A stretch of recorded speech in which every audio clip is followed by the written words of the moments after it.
Sud Radio 7 Excellent, Judith Belair. Bienvenue dans C'est Excellent, le rendez-vous de celles et ceux qui font briller la France. C'est une figure de la pop française des années 90 qui a marqué toute une génération. Le chanteur et comédien Franck Delay est avec nous ce soir. Bienvenue Franck. Merci. Avec plaisir. Franck, vous étiez un des membres du boys band To Be Free, To Be Free. Voilà, non, je suis française. Le phénomène musical au succès fulgurant dans l'histoire nous est raconté en ce moment, près de 30 ans plus tard, à l'occasion de la saison 2 de Culte sur Prime Video, qui revient sur cette aventure humaine et artistique. Je précise que vous en êtes le co-auteur. Vous y jouez. Je suis consultant, je suis pas auteur ni co-auteur. Consultant, ils ont menti sur le web. Je prends pas d'argent, moi, sur les diffusions. D'accord, ok. Bon, bah, voyez, comme quoi. Donc, vous êtes consultant et puis vous y jouez aussi. Puis vous êtes aussi aux côtés notamment de Daphné Burki. Doit-on le préciser? C'est un gros carton, Franck Delay. C'est pas mal, moi on est très content en tout cas, ouais, bien sûr. On va en parler. Sa cuisine est connue pour son côté chaleureux, mêlant souvenirs coréens et rigueur française. La chef J.E. Park, je l'ai bien descendue, nous propose une cuisine jamais démonstrative mais qui soutient et sublime les vins et les sakés. Bienvenue J.E. Bonsoir. Bonjour. Bonsoir, bonsoir, vous avez raison. Vous avez pris la tête des fourneaux du vin d'art. C'est le lieu très parisien de Étienne Madelin et Benjamin Prévost. C'est au 6 rue de Jouy dans le Marais. Vous nous y proposez vos plats signature comme le riz Oma ou le kimchi transmis par votre maman. Tout un programme et ça donne faim. Bienvenue. Allez, c'est normal, tout ça, c'est excellent, vous le savez. Vous êtes bien sur Sud Radio. Bienvenue chez vous. J'ai des bouches. Pardon ? Non. Allez-y. Les joies du direct. Alors, on va écouter un petit extrait quand même de la BO de Culte. Un truc qui pourrait changer ma vie. On va faire de la musique. Pourquoi pas Hollywood tant qu'on y est? On est prêt à tout. Et ça, c'est un métier qui rapporte. T'as le brin ténébreux, la gueule d'ange, l'arabe sexy. Moi, je veux te mettre au sommet du hit machine. Mais quelle heure là? Peur de devenir des restas, les gars. La la la la. Son putain, c'est pas J'ai envie qu'on retienne mon nom. Bienvenue dans le show business. Vie pour la vie. C'est fou tout cet amour. Tu vois pas qu'on est remplaçable? On a une date de fin, ça clignote sur nos gueules. On va faire passer. T'as créé un monstre, maintenant attention. C'est lui, il merde. On merde de tout. La BO de Culte, saison 2 sur Sud Radio. Je suis avec Franck Delay. Franck Delay, c'est donc l'histoire des To Be Free. Je l'ai bien dit cette fois-ci ou pas? To Be Free, parfait. Bon, c'est votre histoire en fait. Oui, c'est notre histoire romancée. Ouais. Bien sûr, pour les intrigues. C'est très romancé. Oui, sinon ce sera ennuyé un petit peu quand même. Ah bon? Ouais, il a fallu mettre des petits ingrédients, comme une bonne recette. Alors l'histoire, c'est que vous venez tous les trois de Longjumeau, c'est ça? Oui, exactement, oui. En 96, vous êtes issus d'un milieu plutôt modeste. Vous rêvez de briser les murs de votre banlieue, en fait. Ouais, c'est ça. Vous aviez envie d'ailleurs. De sortir, de voir du pays, de bouger de Longjumeau, ouais. Ouais, bah oui. Et puis vous êtes appuyés, vous trois, Philippe, Adèle et Franck, sur une amitié indéfectible, une détermination hors norme. Vous êtes devenus les To Be Three, je l'ai bien dit cette fois-ci, premier héros pop d'une jeunesse française qui était en quête d'idole en fait à l'époque. Toujours, chaque décennie, on est en quête d'idole. Nous, il se trouve qu'on est arrivé à un moment donné où le phénomène boys band commençait à éclater aux États-Unis. Ouais. Avait déjà éclaté, mais en tout cas avait repris avec les Backstreet Boys, les NSYNC, les Boyzone, les Take That, etc. Ouais, on s'en souvient de cette époque. Vous étiez sculptés, vous l'êtes toujours d'ailleurs, comme des statues grecques fabriquées comme des icônes. Vous incarnez un rêve collectif. Et puis la machine, elle s'emballe quand même à un moment donné un peu.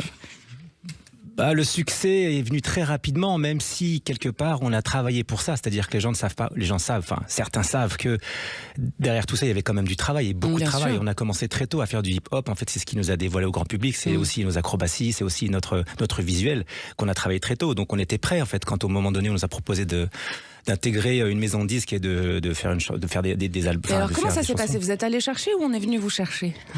Alors on a été chercher les choses quand même, malgré tout. Il y a le TTC, le talent, travail, chance. C'est-à-dire qu'on a participé à un concours de mannequins avec Philippe. Philippe l'a gagné. Dans les coulisses de ce concours de mannequins, il y avait un chorégraphe qui faisait la mise en scène, qui nous a remarqué parce qu'on mettait une bonne énergie et qui nous a conseillé d'aller voir une maison de disques qui cherchait à monter un boys band à l'américaine. D'accord. Ils avaient déjà sur un label, ils avaient déjà les Worlds Apart. Oh oui, effectivement. Ouais. Et puis c'est vraiment cette lignée des boys bands internationaux du milieu des années 90. On va écouter un petit peu ce que ça donnait quand même, deux petits extraits. Sans bagage, l'oublier, ton image, sans se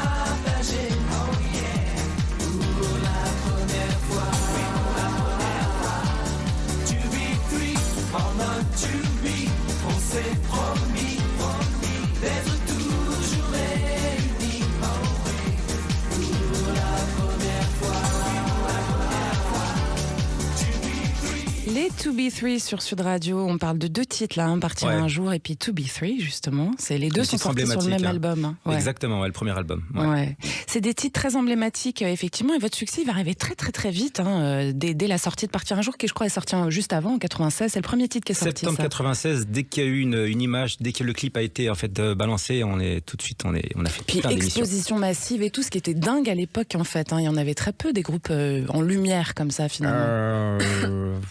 Il y en a eu certainement, mais en tout cas, nous, il y avait vraiment les moyens. C'est-à-dire qu'ils voulaient vraiment qu'on soit les number one. Et puis, on a donné l'énergie pour. Et puis, on a eu le succès.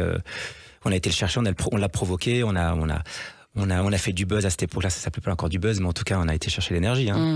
Avec le temps, maintenant, le temps qui est passé, comment est-ce que vous voyez cette période aujourd'hui, Franck Delay ? C'était que du kiff. Ouais. C'était que du kiff parce que j'étais avec mes potes d'enfance, comme contrairement avec mon coéquipier en ce moment qui crée DG Squad, qui était une formation faite par casting. Nous, on était des potes d'enfance, donc on a vécu le phénomène entre potes. Donc c'était que du bonheur quelque part. Après, il y a eu des difficultés évidemment parce que le succès, il y a aussi le revers de la médaille. C'est quand même pas évident tout le temps, mais en tout cas. Le faire avec 3 potes, c'est génial. Est-ce qu'on peut survivre au succès, Franck Delay, sans se perdre en fait, ou sans perdre les autres finalement ? Ça dépend des personnalités. Moi, je suis très terre à terre et je l'ai toujours été. Et j'ai réussi à rebondir, à faire autre chose. Et puis à justement à prendre cette énergie, à tout ce qu'on a pu faire et puis le transformer. Bien sûr. Alors justement, vous incarnez une espèce de reconstruction réussie après une célébrité aussi énorme en fait. Vous continuez dans la comédie avec ce groupe Génération Boys Band dont vous parlez, et puis votre vie familiale aussi. Vous avez des piliers en fait qui font que finalement vous avez continué à garder le cap, quoi. Je ne sais pas si c'est des piliers, c'est une discipline que j'ai toujours eue, même que ce soit dans le sport ou dans le travail en fait. Voilà. J'estime que ça a été une partie de ma vie très importante. Et To Be Free, ça a été un tsunami d'émotions. Et qu'après, il a fallu se reconstruire, donc j'ai pris le temps, j'ai élevé mes enfants. Et puis après, voilà, je me suis posé, je me suis dit qu'est-ce que je peux faire aujourd'hui, de quoi je suis capable. Et puis voilà, et puis on essaye d'amener des choses, de transformer des choses, de créer des choses. Et puis on vient pas nous chercher, on n'est pas venu me chercher moi. Enfin comme un peu tout le monde dans ce métier. Je veux dire, il faut proposer des choses. Il faut enclencher, bien sûr. Alors il y a cette figure de Philippe Nikolic qui est décédé assez tragiquement. J'ai l'impression que cette série c'est aussi un peu un hommage posthume finalement. Oui, on pouvait pas faire autrement. Il était tellement important dans le phénomène, c'est-à-dire que c'était aussi le porte-drapeau du phénomène boys band en France, Philippe Nikolic. Donc oui, ça a été une histoire des To Be Free, mais aussi un hommage à Philippe. Bien sûr. Son décès, c'est un peu comme, il est présenté dans la série un peu comme un revers de la célébrité. Est-ce que vous pensez que c'est ça l'histoire ? Non, pas spécialement. Je pense que c'est une personnalité. Il était comme ça avant, pendant. Je pense que ça a été un accélérateur, la célébrité pour lui. Mais c'était quelqu'un qui était rongé vraiment. Ouais. Vous avez été consultant aussi ou peut-être co-auteur, je sais pas, de ce téléfilm biographique. Non, j'ai rien fait du tout. Intitulé Philippe. Non. Vous avez joué dedans ? Non, du tout. Ils ont mal fait les choses. Ils ont été très maladroits. C'est-à-dire qu'ils nous ont pas appelés, ni consultés, ni même donné un droit de regard, ni rien du tout. Comment en fait. Ça se fait ? En fait, ça a été initié par la compagne de Philippe. Ouais. Elle avait sorti un bouquin à l'époque, Philippe pour la vie. Ils ont voulu faire l'adaptation. Celle qui a écrit le livre était décédée, la journaliste. D'accord. Donc ils ont fait une adaptation du livre. Et voilà, c'était elle et la prod de Media One, je crois. C'est une manière de se récupérer un peu son histoire, quoi. C'est tout,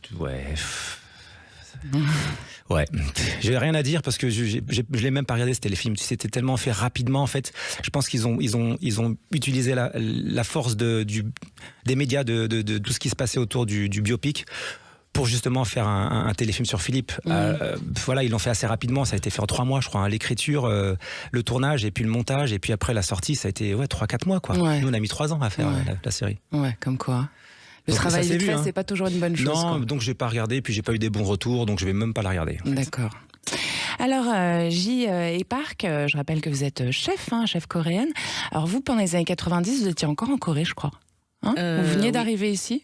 Non, je suis arrivée 91. D'accord. Ah oui, donc vous étiez là déjà. Oui.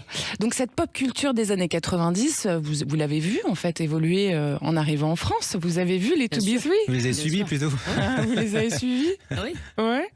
Et qu'est-ce que ça vous dit, vous, de la France aujourd'hui? C'est-à-dire, comment est-ce que vous pensez que ça a évolué? Est-ce que finalement, c'était pas le début de l'époque où on est aujourd'hui, cette musique, ces boys bands et cette pop, justement, très acidulée comme ça?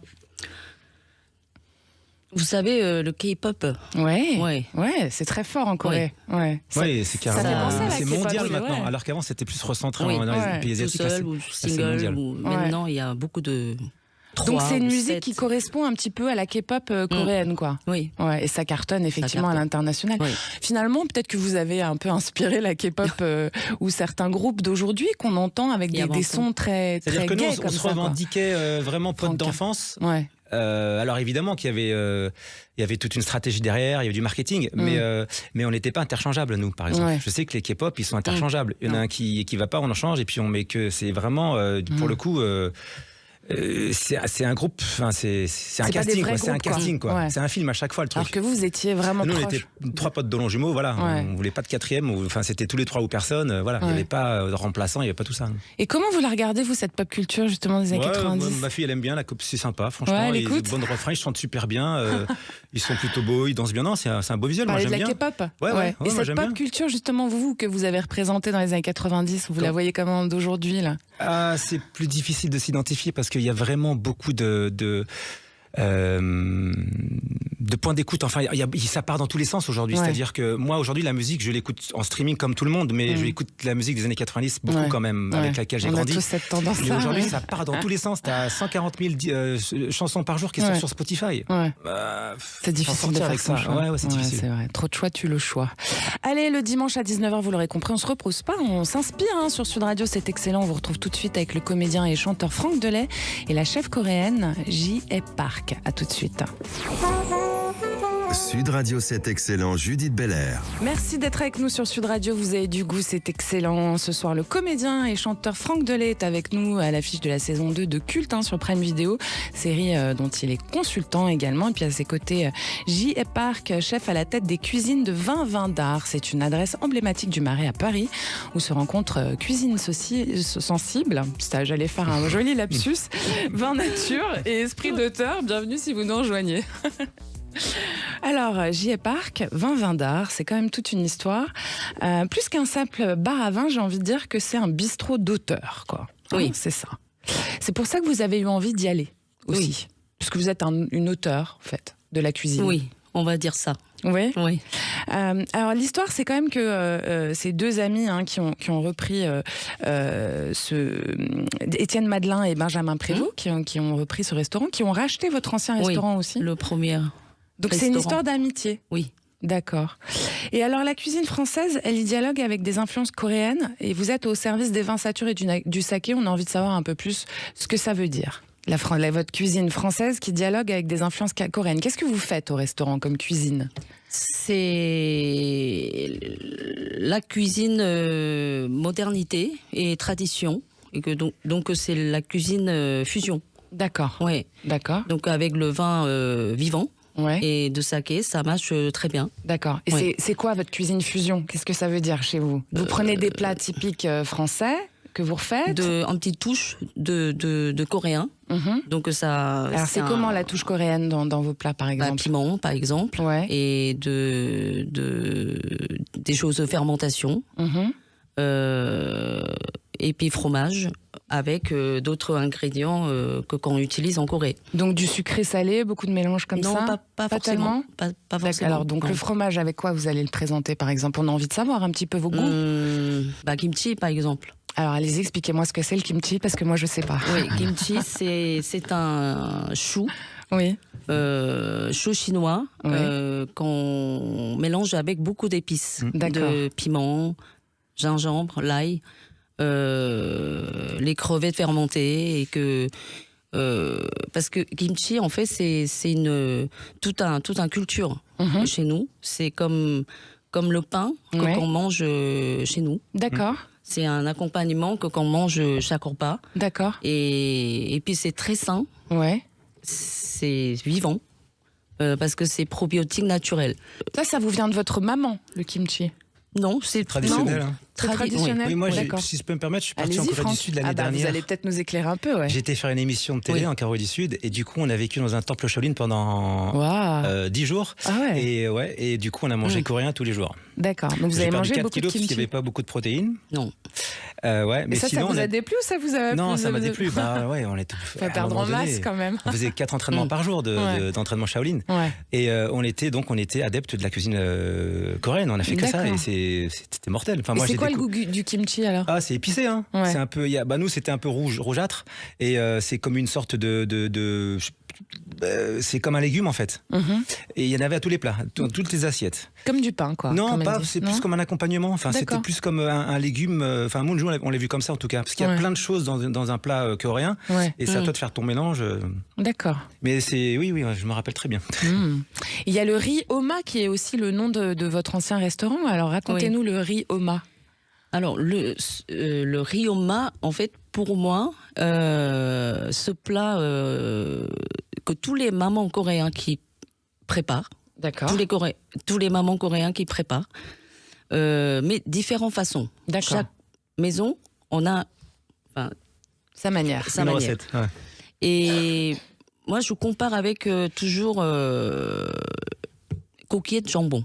D'accord. Ok. Comme on a, Le riz on a Oma, c'est adoré. coquillettes de jambon. Oui. Il y a quoi dans le riz Oma? Qu'est-ce Il y que a vous mettez dedans? un petit peu de beurre Mhm. C'est bon le beurre. et pas le rond mijoté pendant 3 heures. Ah oui, c'est Ah du oui. boulot Donc, quand même. oui, c'est Ouais. du boulot. Ouais.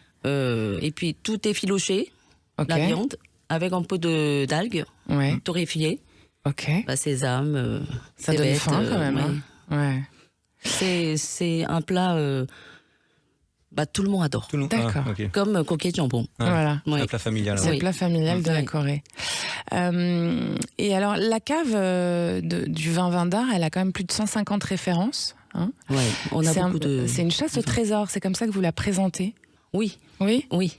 C'est vous qui choisissez? Non, Non. non, c'est les- Benjamin et Étienne. D'accord. Oui.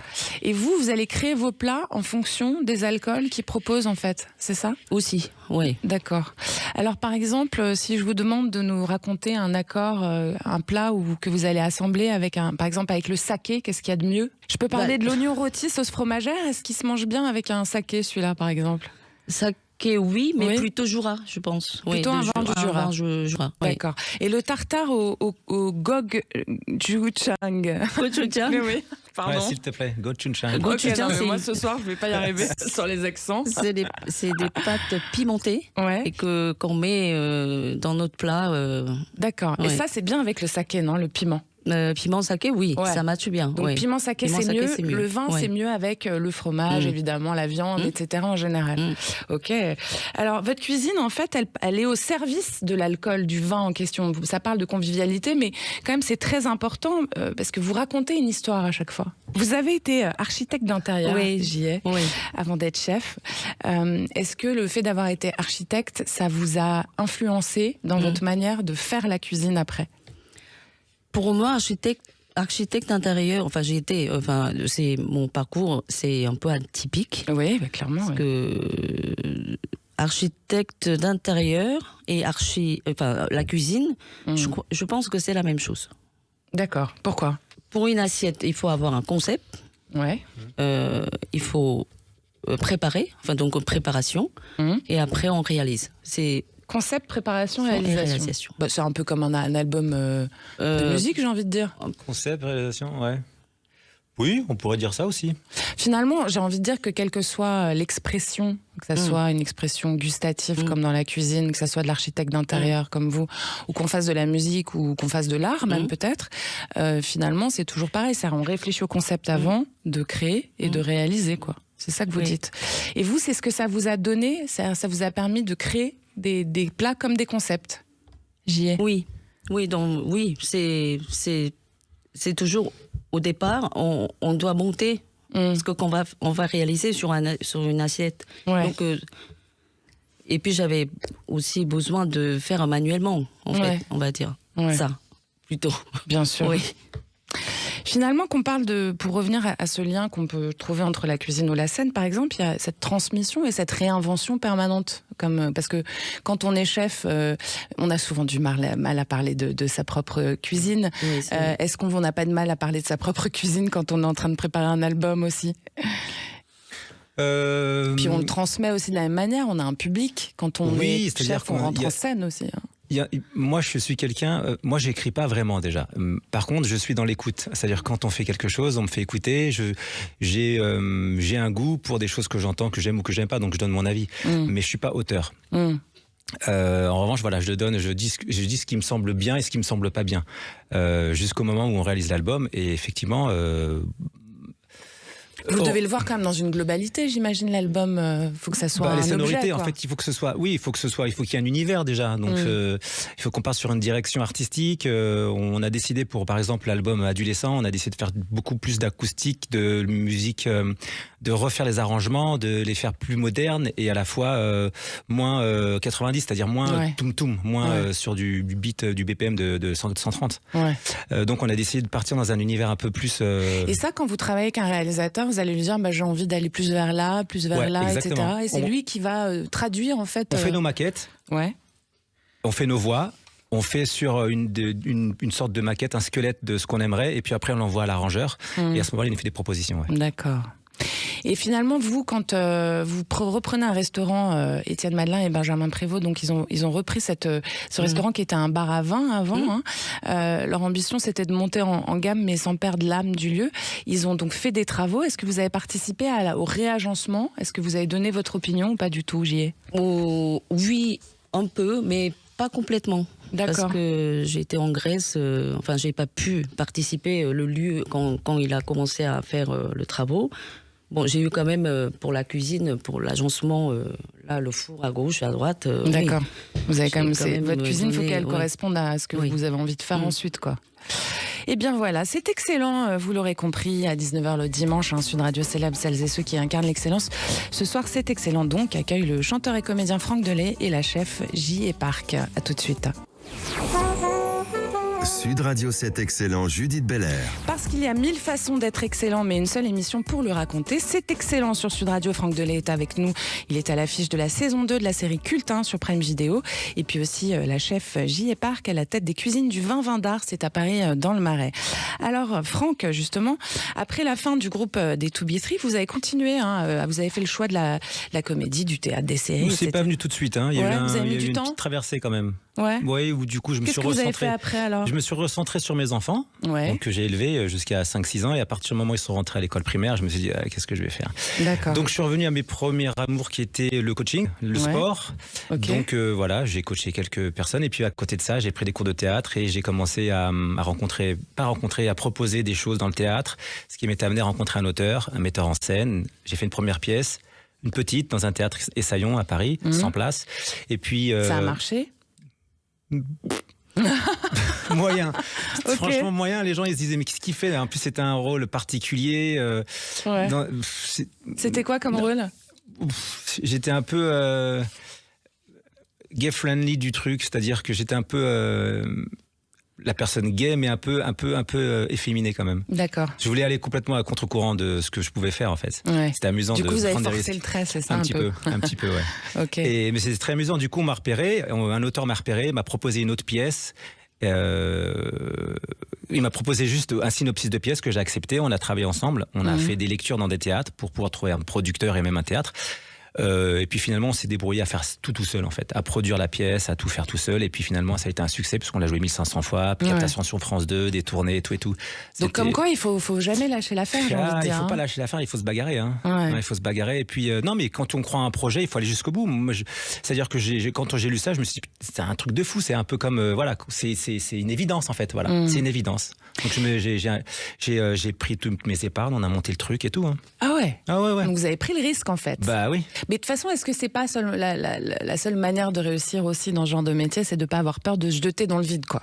Parce que mais il faut se jeter intelligemment. C'est-à-dire que là, j'ai vraiment senti que c'était un bon truc. C'est-à-dire qu'à un moment donné, je réfléchis même pas, j'y crois, donc je fonce. Je réfléchis pas trop à ce que si ça ne marche pas, qu'est-ce que je vais faire. Et puis non, je me dis, là on tient un truc, allez on y va, vas-y banco, et puis on se lance quoi. C'est-à-dire que un peu à la kamikaze quand même. Ouais.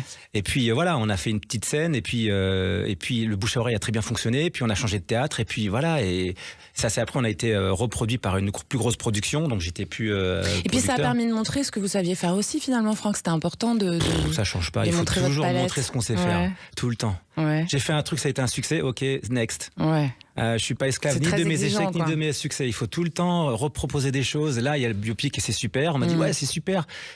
Eh ben, faut que je recommence quelque chose d'autre. Donc je refais un court, mais je ferai un truc. Bon là, ça crée un gros buzz quand même autour de vous là. C'est un retour en fanfare. Bah, disons que cette année, l'année 2025, ça a été partir un jour dans tous les sens. Entre Juliette Armanet, entre la publicité, entre le film, enfin. N'importe quoi, c'est partir un jour dans tous les sens. C'est assez hallucinant. En même temps, c'est un peu too much quand même. Ça vous fait plaisir quand même, non? Alors, le biopic, ouais. Le reste, ouais. D'accord. Bah, Juliette Armanet, moi, je l'ai pas ressenti perso. J'ai pas eu de. Un petit truc, quoi, je sais pas, elle sait très bien, enfin, je sais elle pas si vous a pas contacté? Non, il n'y a pas eu du tout d'échange, en fait. Moi, je continue encore à chanter Partir un jour, même si j'ai 50 ans aujourd'hui.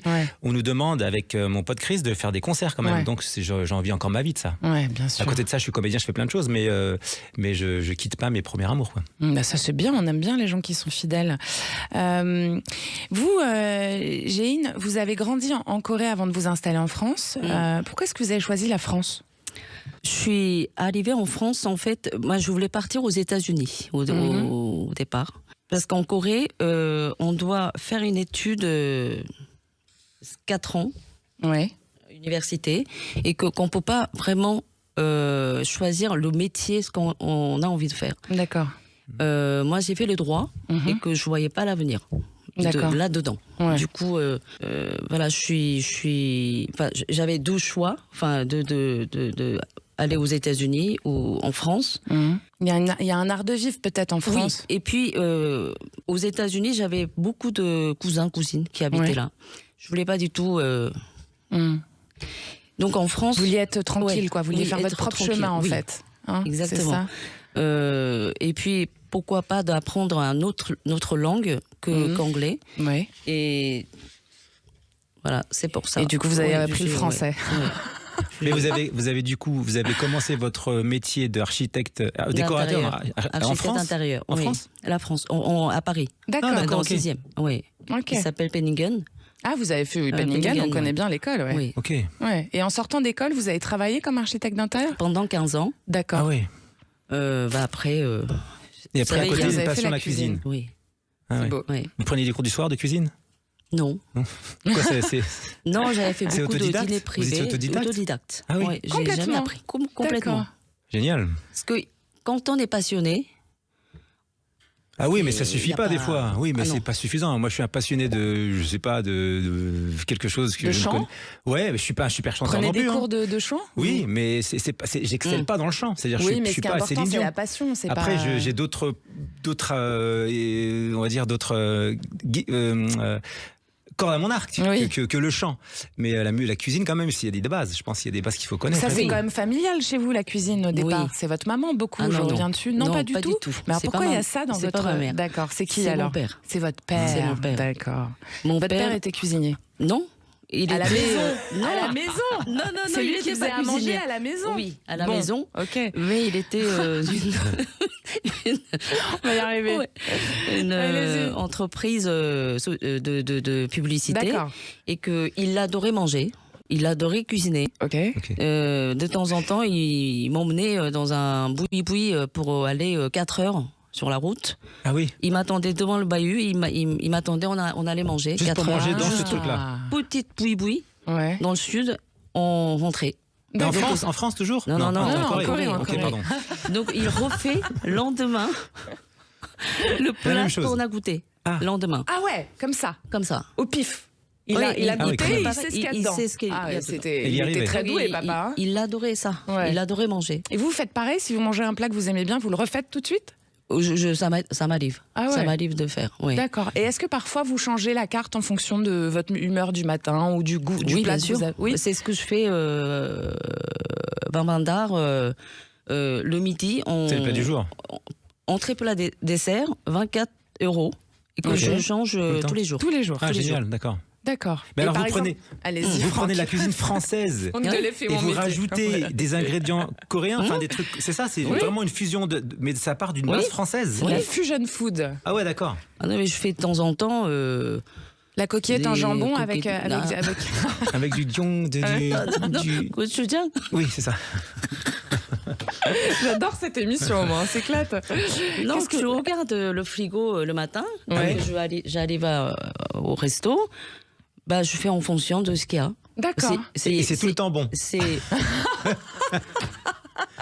Mais oui, c'est tout le temps je bon, c'est délire, très enfin, bon ce qu'elle fait. je marre. Je taquine. Enfin, ça me fait. Ah non, c'est extraordinaire. Comment vous êtes en cuisine? Vous êtes combien? Vous êtes beaucoup? C'est une équipe? Non, je suis tout seul. Vous êtes toute seule? Ah oui. Ah ouais. Tout seul. Donc finalement, vous avez quand même des gens autour de vous aussi, Franck. C'est-à-dire que on peut pas faire un chemin comme le vôtre sans être quand même bien entouré C'est et mieux. avoir des référents, avoir une vraie équipe qui permet de construire, de consolider, etc. Alors si on parle du début des To Be, effectivement, on était juste, on arrivait, on avait tout pour nous. C'est-à-dire qu'il y avait la maison disque, il y avait chef de produit, il y avait de la promo, il y avait tout ça, il y avait toute une team autour de nous. Ouais. On était dans un cocon. Ouais. Et après, on est là. Après, ça fait bizarre, On est ouais. indépendant maintenant Ouais. avec Chris. On fait tout nous-mêmes. C'est-à-dire Ouais. que les photos, les disques, les contrats. On a quelqu'un qui gère les contrats pour nous. Voilà. Mais sinon, on fait tout nous-mêmes Vous aujourd'hui. produisez tout en fait. Quelque part, oui, c'est mieux. Ouais. Ouais, bah, c'est comme ça qu'on gagne de l'argent un petit peu, parce que sinon, c'est D'accord. difficile. Hein. Ça permet d'être au volant de sa voiture, quoi. en Exactement, fait. exactement. Et alors, on peut parler d'Adèle quand même, qui lui a complètement bifurqué, hein, Adèle Kachermi, qui était avec vous dans les To Be 3. Lui, il a arrêté en fait. Il a choisi. Il a une autre essayé vie. de trouver sa voie dans le domaine artistique après les To Be Free. Ouais. Il a vu que ça marchait pas et il a commencé à rentrer dans l'événementiel, à organiser des petits événements, des concerts classiques. Et puis il a dérivé tout doucement sur l'événementiel. D'accord. Il est courtier dans l'aviation de luxe, donc il s'est D'accord. orienté vers les Et vous avions de restez luxe. très copains en fait, tous les deux. Oui, exactement, bien sûr. On s'est vu beaucoup l'année dernière parce qu'on était consultants Ouais. tous les deux, mais on se donne des nouvelles comme des potes qui avons Et chacun quand même, une vie. qu'est-ce que ça fait de voir sa vie comme ça mise à l'écran? Franchement, c'est plutôt à la lecture. Ça vous a fait bizarre? quand Non, même pas spécialement, parce qu'on a travaillé, on a essayé de mettre des choses vraies, justement. Donc, c'est parti C'était de. trop romancé au départ? Non, parce qu'on s'est beaucoup parlé avec la réalisatrice. D'accord. C'est l'auteur aussi Ouais. c'est la scénariste réalisatrice. Donc, on s'est beaucoup parlé, on a fait beaucoup de tête à tête. Et du coup, elle en a sorti. Elle a recraché tout ce qu'on lui a dit en fait, mais elle l'a pondu avec des intrigues et on a essayé d'orienter les choses avec des trucs un peu plus pointus sur certains moments, mais sinon c'est de la romance, c'est 60% de... J'exagère peut-être Il y un a peu, quand même mais... une bonne partie de vous dans l'histoire. Oui, bien quoi. sûr. Mais, Finalement, c'est mais ça les m'a- traits qui sont exagérés peut-être, le drame, la réussite, tout ça. Ouais, ou- parce que le mec, ouais, les personnages, Ouais. les personnages sont trop caricaturés. Ouais. Le mec de la maison 10, c'est des caricatures. Ouais. Oui, Oui. Daphné, c'est pareil, c'était Ouais. pas ça. Enfin, je veux dire, Elle était moins méchante. Je rigole. non, pas moins méchante, mais c'est pas. Enfin, je sais pas, il y avait pas de. Elle allait pas se faire virer du jour au lendemain. Ouais. Il y avait pas de contrat sur elle. Enfin, il y avait pas de tout ça. Oui. Tu vois, c'est. D'accord, ça c'est pour le... Oui, c'est pour l'intrigue, Voilà. c'est pour le drame. Ça marche bien a priori, hein, parce Ouais. que ça cartonne. Hein. Allez, Sud Radio vous ouvre les portes de l'excellence avec cet excellent. On est en compagnie du chanteur et comédien Franck Delay et de la chef J. Park. À tout de suite. Sud Radio 7 excellent, Judith Belair. C'est excellent sur Sud Radio ce soir. Honneur au comédien et au chanteur Franck Delay, ancien des To Be 3, à l'affiche de la saison 2 de Culte sur Prime Video. Et puis la chef J. Park, qui est à la tête des cuisines de Vin d'Art. C'est un bistrot d'auteur dans le Marais parisien. Puis à l'honneur tous les deux, je viens de vous le dire encore quelques instants avant de retrouver votre chronique aux entreprises, dédiée aux entreprises qui s'engagent. Parlons de vous. Avant ça, on va terminer cette émission, vous le savez, avec un petit jeu. Le principe est simple, c'est un portrait chinois. Je pose des questions et vous répondez, vous les invités, Franck Delay, J. Park, du tac au tac sans trop réfléchir. Faut D'accord. pas trop hésiter, respirer, tout va bien se passer. On y va? Oui, on y va. Franck, si vous étiez un souvenir des années 90, le premier qui vous vient? Ah, vous réfléchissez beaucoup aussi. Hein. Le téléphone à cadran. Ah ouais, ça vous manque? Non, le Minitel, j'en sais rien. Le Minitel. Ah ouais. J'en avais pas, mais... Ah non, le magnétoscope. Ah ouais. Le magnétoscope. Magnéto. Ouais, Ouais, ça c'était Magnéto. bien ça. Le Je magnéto. l'ai pas eu tout de en- suite, avec- c'était cher. Hein, Ah mais, oui. Et quand vous l'avez eu, c'était trop Ouais, bien. c'était royal. Ouais, vous Oui. aviez plein de VHS à la maison. Exactement, il y avait non, et puis j'allais louer des cassettes chez Vidéo Futur. Ah oui, il y avait Vidéo Futur. C'était bien de louer des C'était cassettes. bien les années 90 en fait. Hein. Ouais. Moi, ça me manque un peu parfois. Mais bon, ne soyons pas nostalgiques. J'y ai donc, si vous étiez un souvenir transmis par votre papa. La cuisine. Ah bon. Bon, vous avez commencé à raconter que votre père, en fait, il pouvait manger n'importe Oui. quel plat Ouais. et exactement le refaire.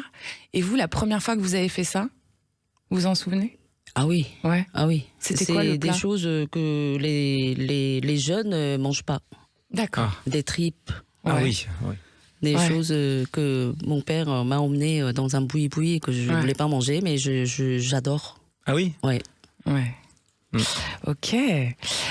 Franck Delay, si vous étiez un premier track, Ce serait le track d'avant de monter sur scène au théâtre. ouais. Plus que le Vous scène avez de plus de concert. track quand vous allez faire du théâtre? La C'est première, quoi? C'est la peur horrible. du texte, la peur Bien sûr. Ouais. C'est-à-dire qu'il faut se refaire toute la pièce sans filet. D'accord. Sans même dire une connerie, c'est un truc de... Le son, n'importe quoi, l'attitude, l'émotion, c'est super dur. Je me dis, qu'est-ce que je fais? Et en général, vous y arrivez quand même. Ouais, ça va. Après, je suis scolaire, hein. C'est-à-dire que j'ai des repères et tout, mais c'est jusqu'à 10 représentations, c'est chaud. Ça va. J'y ai, si vous étiez une valeur, une de vos valeurs en cuisine, qu'est-ce que vous avez envie de transmettre? Partage. D'accord. La transmission, Oui. le partage. Partage. Franck Delay, si vous étiez une phrase qu'on vous répète depuis 30 ans. Il y en a une, non, quand même? Ça va. Partir un jour. Partons. Eh, t'es le mec des To Be Free. Ouais. Ok. J'y ai, si vous étiez une saison. Mais Le printemps. Le printemps, parce que explosion des goûts, quoi. Franck, si vous étiez une leçon à transmettre aux jeunes artistes aujourd'hui. Je dirais, prenez pas de raccourcis. D'accord. Faut aller Vaut tout mieux, droit, quoi. vaut mieux travailler, que ce soit un peu plus difficile et ça mette plus de temps, mais pas de raccourcis, ça sert à rien. J'y ai, quel est le mot qui définirait votre cuisine? Vous avez un mot pour votre cuisine? générosité. Ça me va très bien. Franck, le mot qui résume votre parcours? Discipline. On va pas se contredire. J'y ai, c'est quand votre dernière fierté professionnelle? Parce qu'on vous avez repris la tête du vin d'Art, j'imagine. Non, c'est mon premier restaurant. Votre premier restaurant, Oui. c'était quoi? C'est Oma. Oma, c'est ça. Oui, Votre premier restaurant. Oui. Il vous manque pas? un peu. Ah, Ouais. bon. Eh ben, écoutez, on espère bien que vous allez pouvoir continuer à nous enchanter. Hein. Franck, votre dernière fierté, non pas du tout vous, c'est Non. votre dernier moment de fierté à vous. Votre tout dernier moment de fierté. Ça a été de voir le biopic à la projection. Un grand bonheur. Ouais, ça a été un grand bonheur. Ouais. Merci à tous les deux. Merci. On Merci. reste ensemble hein, parce qu'il y a Parlons de vous tout de suite et puis nous on se retrouve juste après pour la fin de l'émission. Sud Radio, parlons de vous. Judith Belair. On parle vrai, on parle de vous dans cette chronique, hein, parce que vous le savez, c'est vous qui changez le visage du monde de demain. Alors aujourd'hui, réduire les émissions, c'est un vrai sujet, c'est essentiel, mais l'agriculture, elle peut aller plus loin, elle peut devenir un véritable puits de carbone. Pour en parler, je suis avec Édouard Lancriet, qui est directeur de la stratégie chez AgroSolutions. Bonjour. Bonjour. Alors justement, on en entend de plus en plus parler, Édouard, hein, de ce carbone en agriculture. On va revenir sur cette idée des sols qu'on a abordée la dernière fois qu'on s'est parlé. Pourquoi ce sol, il est un acteur clé en fait dans la lutte contre ce changement climatique justement. Vous l'avez expliqué la dernière fois, il y a l'érosion, la richesse des sols qui est nécessaire aux nouvelles cultures, mais il y a évidemment d'autres sujets importants que vous pouvez développer aujourd'hui. Oui, absolument. Le sol, on le sait peu, mais c'est un gigantesque réservoir de carbone. C'est l'un des principaux réservoirs de carbone naturels avec les océans et les forêts. Donc le sol contient énormément de carbone sous forme de matière organique et les sols agricoles en particulier ont un rôle clé dans la lutte contre le changement climatique puisqu'ils peuvent réabsorber de très grandes quantités de carbone et de ce fait-là nous aider, en plus de la réduction d'émissions qu'on doit faire dans tous les secteurs économiques, à compenser ce qu'on appelle les émissions résiduelles, c'est-à-dire qu'on continuera toujours à émettre, mais pour atteindre la neutralité climatique, donc en 2050, c'est notre objectif, il va falloir absorber autant de carbone que ce qu'on continue à émettre. Et les sols ont un rôle essentiel là-dedans. La neutralité carbonique en 2050, c'est faisable ? Il faut que ce soit faisable. On n'a pas encore toutes les solutions, mais ce qu'on sait, c'est que les sols sont une des solutions clés et incontournables.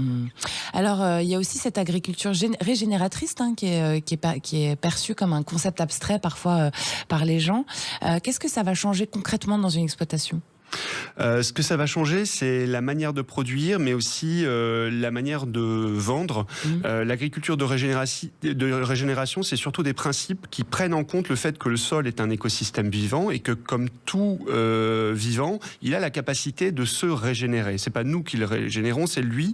Il s'auto-régénérer en fait, c'est ça, pratiquement. dans la mesure où il est bien utilisé, où il est bien pratiqué. Donc c'est toute une série de principes sur la manière de cultiver qui sont à déployer.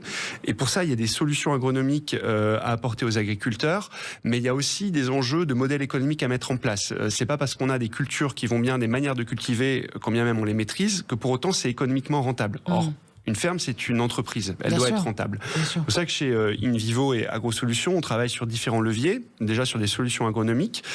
Deuxièmement, sur des solutions qui permettent de faire de l'agriculture de régénération en émettant moins de gaz à effet de serre. Donc on travaille sur les engrais décarbonés. Et on travaille aussi sur les débouchés, à travailler sur des filières qui valorisent les débouchés de l'agriculture de régénération. Et on fait un travail politique pour que la PAC de demain reconnaisse l'agriculture de régénération comme pratique verte aux côtés du bio. Oui, tout à fait. Et d'ailleurs, justement, ce carbone qui est stocké par les agriculteurs, un agriculteur qui fait ça, il rend service à notre société. Est-ce que ça pourrait être plus... Pourquoi ça n'a pas été plus valorisé économiquement, en fait, avant ? Ça, c'est une très grande question. En fait, dans l'histoire économique, on n'a jamais valorisé les biens publics, ou très rarement. Le carbone, les sols sont des biens publics. Donc en fait, on a des systèmes productifs qui puisent dans un élément qui n'est mesuré aucunement, qui est le capital naturel au sens large. Et de plus en plus, on est en train d'introduire dans l'économie des systèmes pour mesurer ce capital naturel, rajouter cela en coût pour ceux qui le consomment excessivement et rémunérer ceux qui permettent de le régénérer. Donc la finance carbone dans l'agriculture a vocation à rémunérer l'agriculteur pour sa capacité à régénérer un capital naturel, le sol, en l'enrichissant en carbone.